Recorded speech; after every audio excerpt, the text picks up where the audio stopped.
Thank you for joining us today at Wildly Undivided. If you enjoy these studies, hit the thumbs up and subscribe.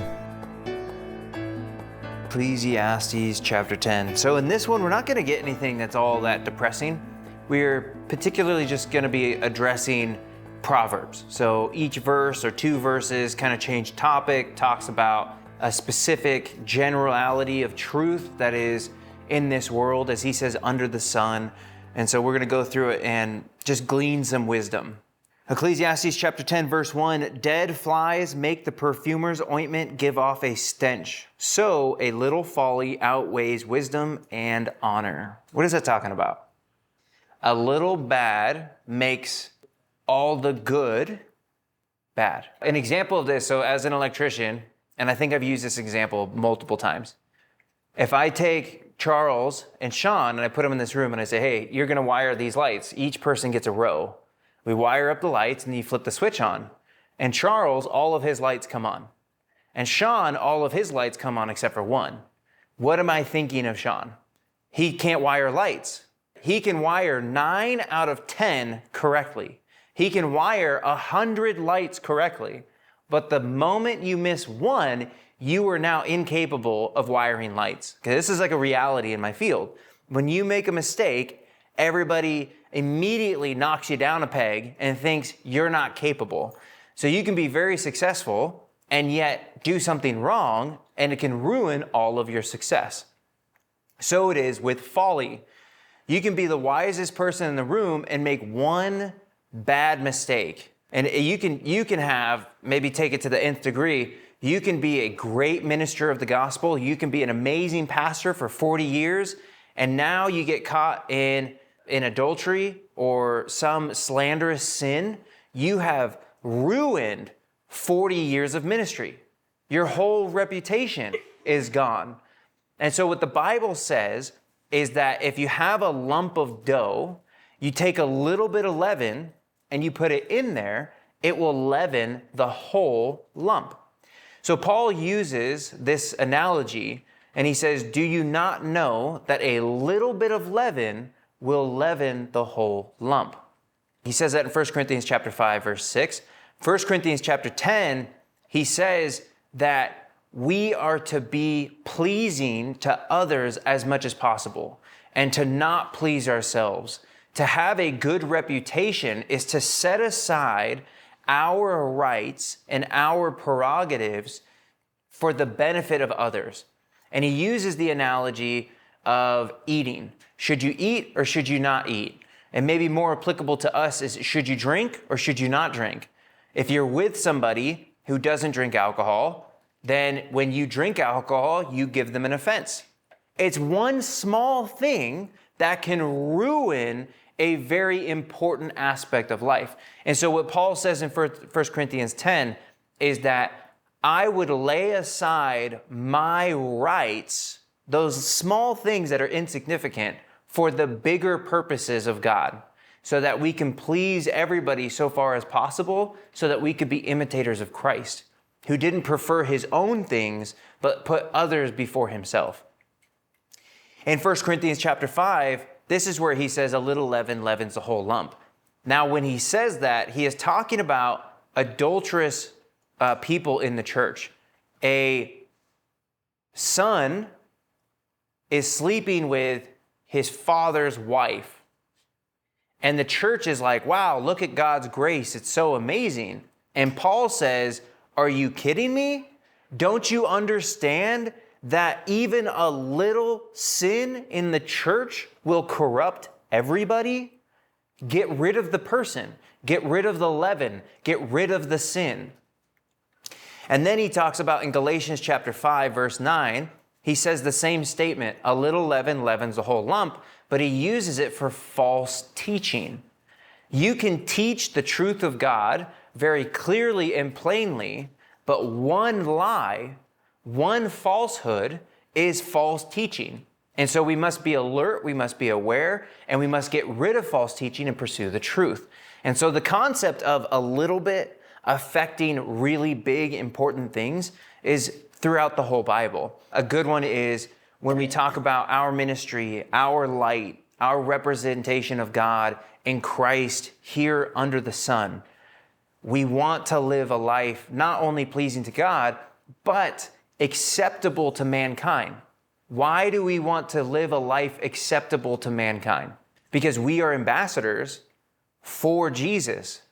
And when we dishonor our kingdom, people don't want to hear what we have to say. But when we live an honorable, upright, respectful, polite, courteous life, when we put others before ourselves, our light can shine and attract people to Jesus. They can see Christ in us and therefore receive Christ in themselves. That's the goal, at least. Now, people hate the light. That's why they murdered Jesus, right? But we still want to live that life that is shining the goodness of God so far as possible. It's not always possible. We want to be peaceable, but sometimes they don't want peace. A little bit of folly outweighs a whole lot of wisdom and honor. Verse 2, a wise man's heart inclines him to the right, but a fool's heart to the left. What do you guys think of that one? It sounds political, right? In our day and age, we talk about politically the right and politically the left. And if you're on the left, you're a fool. And if you're on the right, you have a wise heart. That's just what the Bible says. I'm just quoting the Bible, right? So what is he talking about, right? Immediately, yes, there's our lens, the culture that we see it through. But let's take ourselves back to their culture, to their times. What would be the right and the left? What is he trying to express? Yeah, the right is always the good place. And the left would be, since it's like light is all things good, darkness is evil, right? It's kind of that juxtaposed symbolism.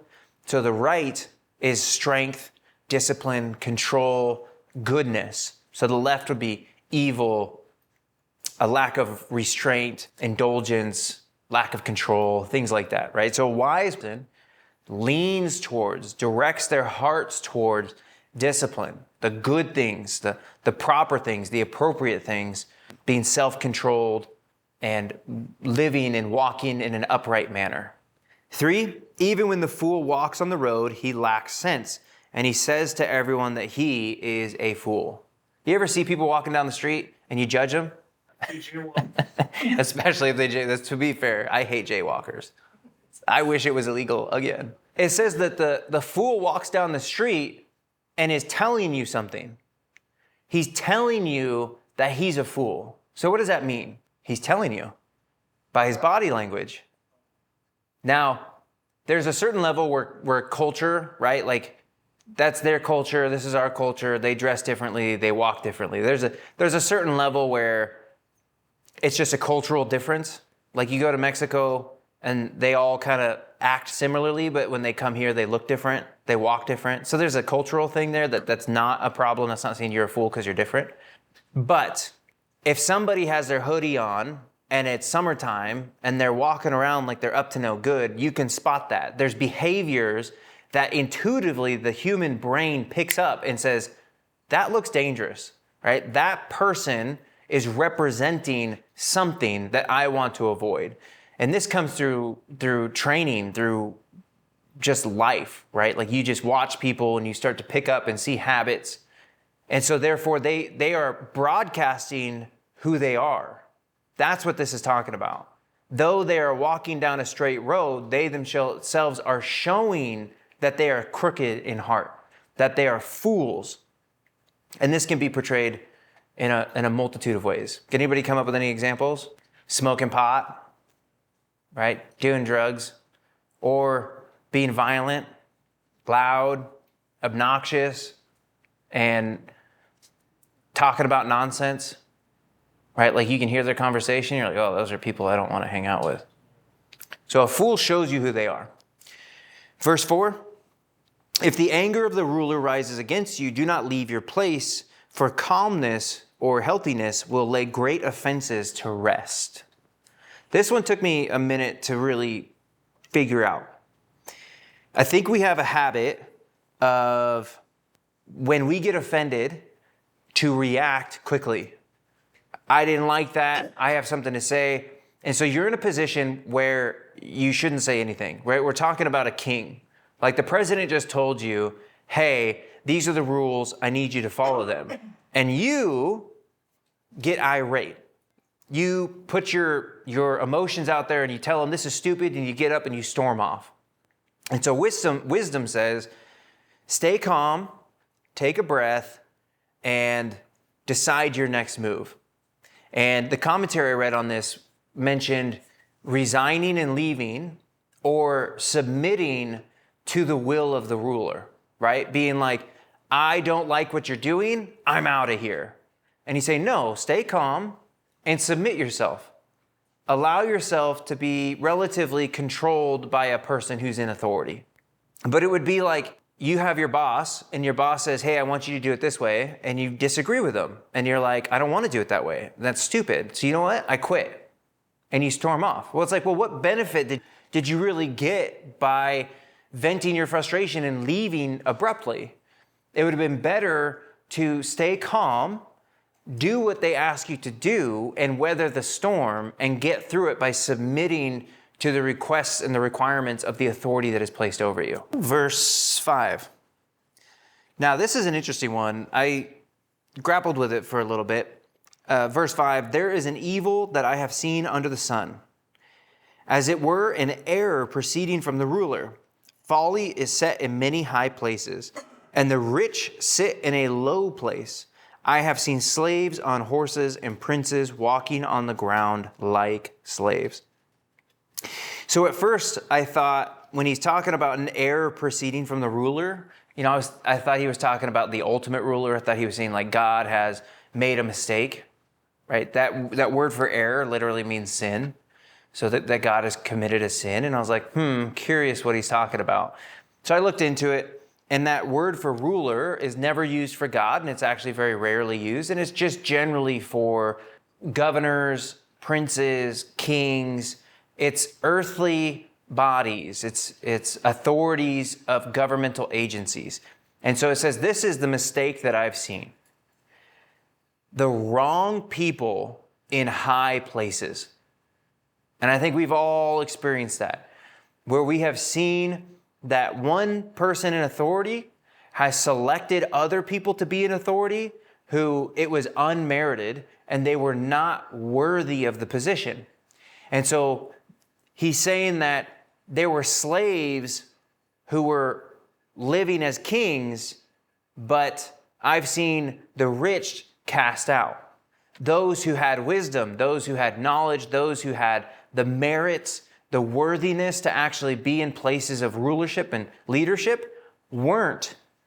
But the fool was exalted.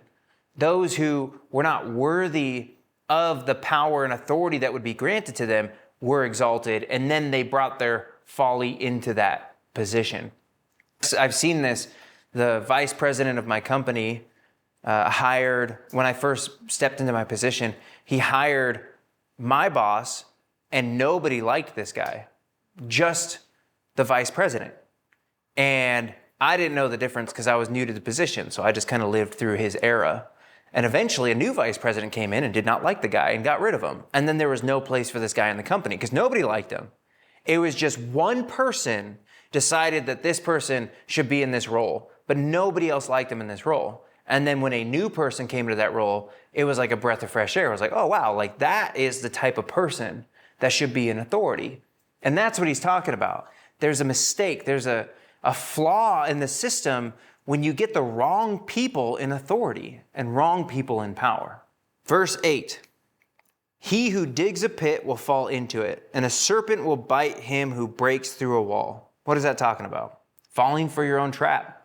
I don't think we purposefully try to go out and set traps, but I think we make decisions that come back to haunt us.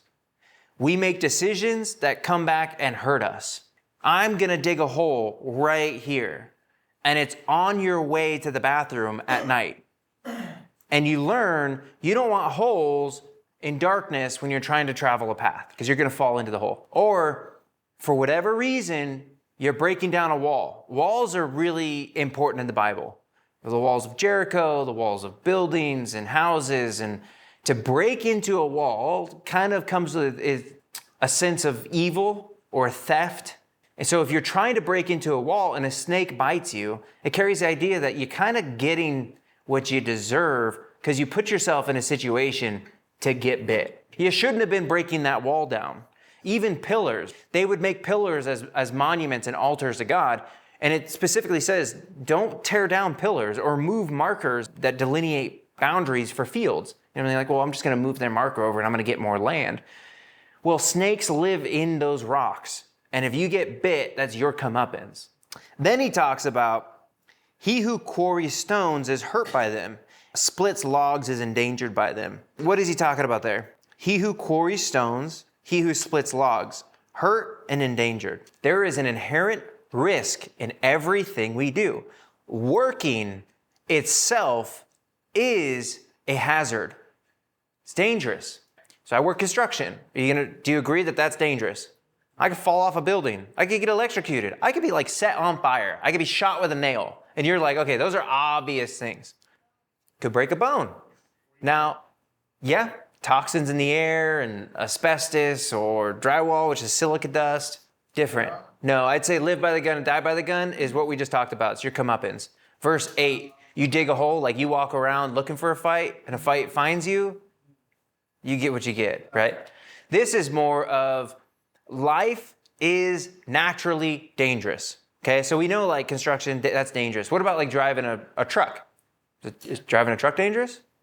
You could get a blowout. You could hit somebody. You could get hit by somebody. You could lose your brakes and go running downhill. It could just blow up if you're carrying gasoline. Like just things happen, right? Now, what if you're sitting at a desk? The roof could collapse. Carpal tunnel, back pain, diabetes, strain on your eyes. You can go brain dead, emotionally tortured. So the principle here is that all work comes at a cost. Yes, you could get sick. When you work, you endanger your life. So what would wisdom say? Avoid the hazardous parts of your job. Even sitting at a desk, you could stretch your wrists. You could get up and do some squats. There's activities that could negate the negative effects of it. It is the natural response to sin in the world that work comes with thorns. All right, this is a consequence of Adam and Eve. God said, now it is going to be by the sweat of your brow, and there's going to be thorns and thistles. It used to be that we didn't need clothing, we didn't need shelter, but now, because of sin, we need homes. And homes are dangerous to build. Homes can collapse. They can catch on fire. There is a natural hazard to life. Verse 10, if the iron is blunt and one does not sharpen the edge, he must use more strength. But wisdom helps one to succeed. What are we talking about? Wisdom helps you with problem solving. So the idea of the bluntness is not being able to problem solve, but having wisdom, you can problem solve quickly, sharply. If you're cutting wood and you take the time and you sharpen the axe, when you swing it, you don't have to use as much force because the axe is sharp. So now you're not wearing yourself down and wearing yourself out. With proper preparation and planning, you can increase your longevity. You can increase your strength to perform whatever task is needed, right? So preparation and planning, that's a form of wisdom. Verse 11, if the serpent bites before it is charmed, there is no advantage to the charmer. I had to read a commentary on this one. I was like, I just generally get the point. But I read the commentary and it made a whole lot more sense. If the snake has already bitten you, what is the point of trying to get somebody to calm the snake down? If the snake has bitten you and you stand there and say, whoa, just calm down. I'm going to, right? Or the David Blaine, if you all have seen the David Blaine, the series that he's done, where he actually kisses the head of a cobra. Anyways, he's charming the snake. The point is if you've already been bitten, who cares about the snake anymore? You need to get away. You need to go get help. You need to get safety. So the idea is like, if the dog gets out of the house, you need to go get the dog. You can't complain about the door being open. The dog gets out, you turn around and you lecture your kids about the dog getting out. It's probably inappropriate. You have to fix the problem first. So it's a sequence of events. Care about the most important thing in the moment. Then chew them out. Now we're going to talk about words, the words of the wise and words of the fools. Verse 12, the words of a wise man's mouth win him favor, but the lips of a fool consume him. The beginning of the words of his mouth is foolishness, and the end of his talk is evil madness. A fool multiplies words, though no man knows what is to be, and who can tell him what will be after him? So verse 12 and 13, he says this. There's the fool and there is the wise man, and they each have a lot to say. And what do they get in return? There's two sides of looking at this. There's a cost to your words, or there is a benefit to your words, right? So if you're a fool and you're having a conversation with your wife or your friend or your boss, and you say the wrong things, it's going to cost you. They're gonna take value away from you. But if you're wise and you're having a conversation with your wife, your friend, or your boss, the words that you use are going to bring you favor. They're going to bring in blessings and connectivity, right? Communication and benefit. And so that's what he's talking about. He says, a wise man's mouth wins him favor, but the lips of a fool consumes him. It eats him. And the beginning, right? As soon as he starts to speak the words of his mouth, it's just foolishness. And the end of his talk is evil madness. The word for evil is just kind of generally bad, and madness is fits of fury or fits of mental illness is kind of how we would put it. Like we would say like they're bipolar. A fool's words, the outcome of it is pretty much bad mental health. A fool sets themselves up by having bad words. They speak foolishness and therefore bring mental illness into their minds. So let's read that and see if you see what I'm talking about. The beginning of his words are foolishness, and the end of his talk is evil madness. Verse 14, they multiply words, though no man knows what is to be, and who can tell him what is after him. This one's confusing. They talk a lot, but nobody knows the future. Just summarizing it. So what is he trying to express? The fool talks a lot, but nobody knows the future. What is he getting at? If I reverse it a little bit, wisdom comes with a certain level of uncertainty. You know, a wise person it's really easy for a wise person to say, I don't know. But it's very difficult for a fool to say, I don't know. So what he's saying here is that a fool multiplies their words. They're very certain. They're very forceful. There's a lot of assumed or kind of strict language that says this is and that is and it will be and it will come to pass when they don't know. Nobody knows what tomorrow holds. And so we get into James, and James says, hey, that's sinful actually. Like, oh, I'm going to go over here and I'm going to do that and I'm going to do all this. No. We should say, Lord willing, because a wise person recognizes the uncertainty. If God is so pleased that we can accomplish these plans, that's great, but we don't know what tomorrow holds. So the fool is certain about uncertain things. They can't acknowledge that they don't have the knowledge of all things. And so they boast about tomorrow. They boast about things that they should not boast about, that they are certain about. Oh yeah, we were monkeys.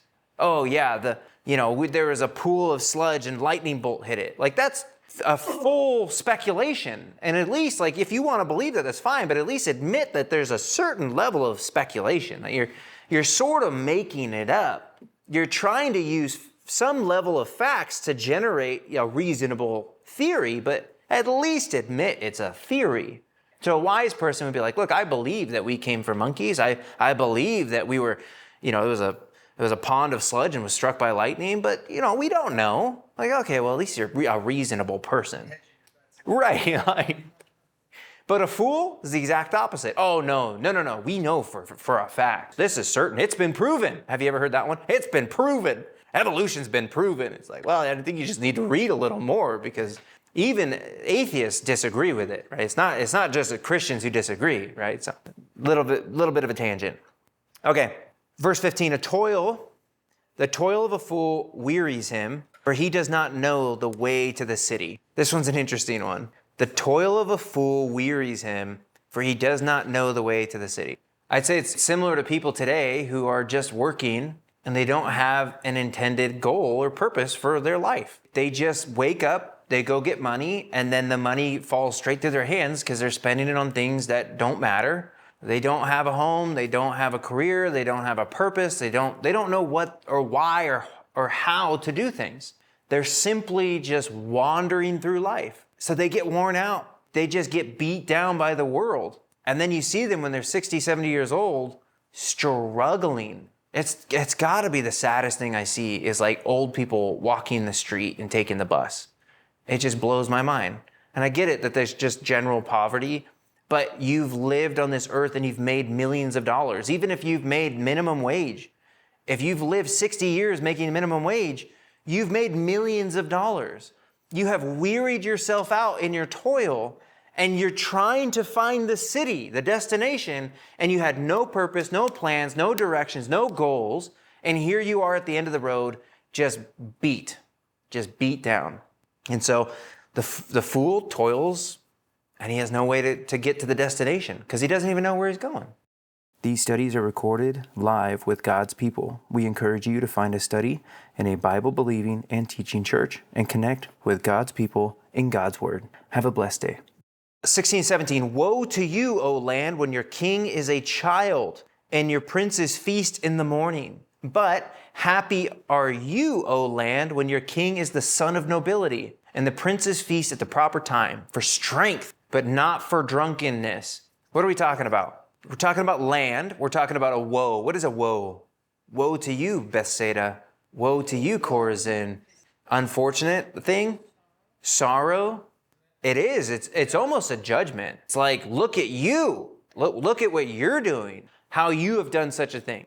He's saying, look at you, O land. Woe to you. Great judgment upon you when your ruler is a child. Now, to be fair, there are instances in the Bible where a child is a king, like a legit child. What's funny is that child was actually one of the best kings because he was pretty much raised by God. He was hidden in the temple because people were trying to kill all of the line of David. And so he was raised on the scriptures and on the word of God. So he became a really good king. I think it was King Hosea. Could totally be wrong. Didn't look it up. But he says, woe to you when you have a child for a king and your princes feast in the morning. It's like saying you get up and you have a drink in the morning. When you start your day inappropriately, right? When you start the party at 9 a.m., I think you got problems. So not only is your king an immature child, but it is a group of people who are selfish, self-indulgent, and partiers, right? Woe to you. If that's your government, if that's the people who are ruling over you, you're going to have problems. But then he says, happy are you, or blessings to you, O land, when your king is the son of nobility. What does it mean to have nobility?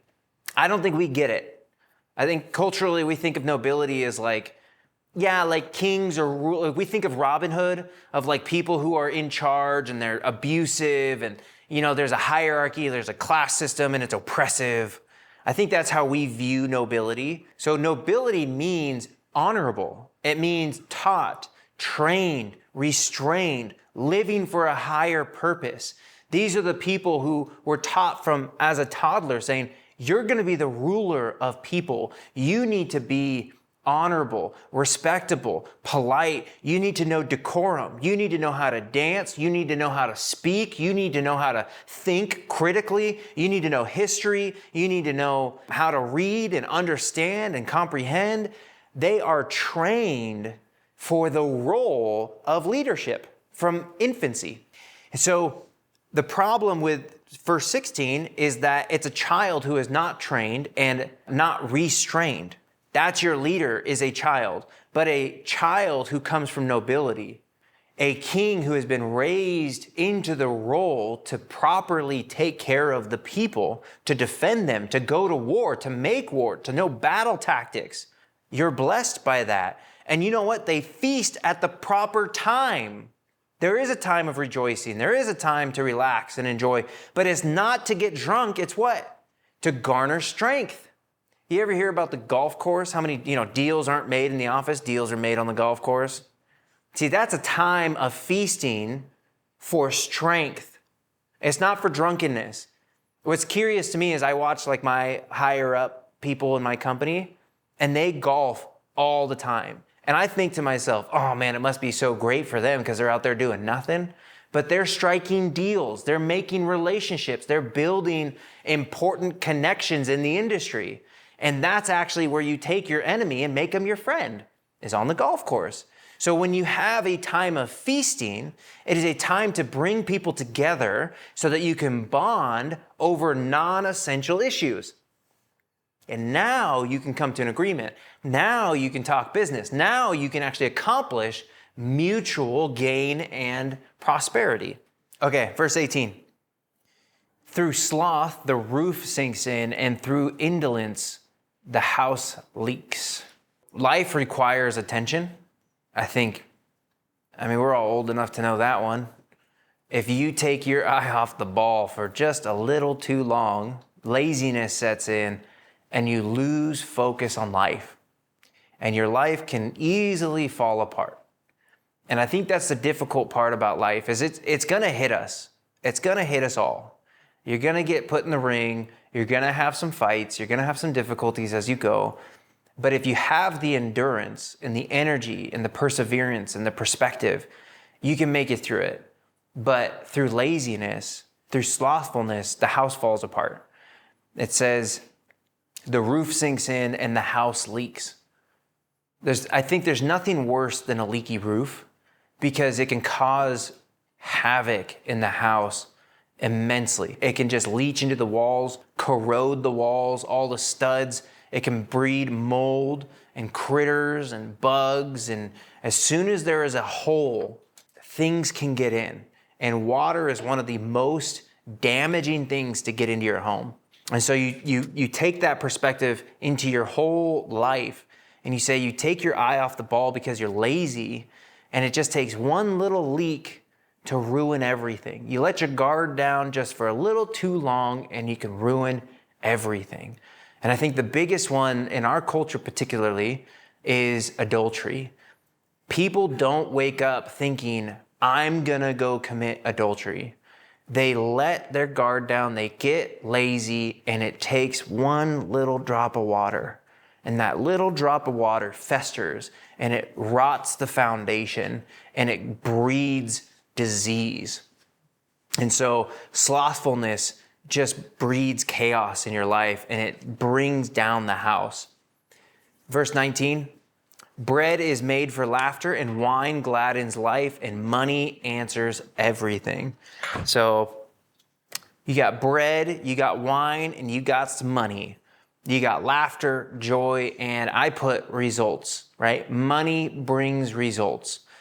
The root of all evil is the love of money, right? We don't love money, but we appreciate the value of money. Money is effective. It is useful. It is a tool. God owns all money. He created it. He gave us gold. He gave us silver. He gave us the dollar. There's no mistake that there's a currency. And if it wasn't for a literal precious item, the currency would be whatever you bring to the table. Jesus was a carpenter, right? So he made things for a living so that he could get other things that he couldn't make. So there is always bartering. There's always a transaction of goods. Laughter and joy, bread and wine, and then money that brings results. So food, drink, and the value of your hard work. Money is just the value of your hard work. That's it. That's why it can be gold. It can be a dollar bill. It can be a peso. Or if you have cows and you milk cows, you could trade that milk. It's the value of your toil. Have you guys ever heard when somebody comes up to you and they want to talk to you about something and it's a little bit of like a gossip and they say, a little birdie told me? Did you know that was biblical? A little birdie told me. Verse 20, even in your thoughts, do not curse the king, nor in your bedroom curse the rich, for a bird of the air will carry your voice, and some winged creature tell the matter.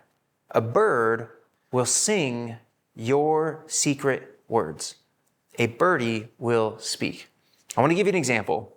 My employee is an apprentice, and I'm training him up to be a lead. And what that means is he is responsible as an apprentice to build electrical equipment and to work with other people to accomplish goals. When you step up into that next level, it's a little bit of management. Now I delegate to him certain sections of the building, and then I give him employees and resources for him to function and accomplish goals and tasks. I told my boss, I said, I need a lead. I need somebody who's already trained. This job is going to be really difficult. I need somebody who's already trained. He's like, great. I got a guy who needs to be trained. Here you go. I was like, okay, I'll train him.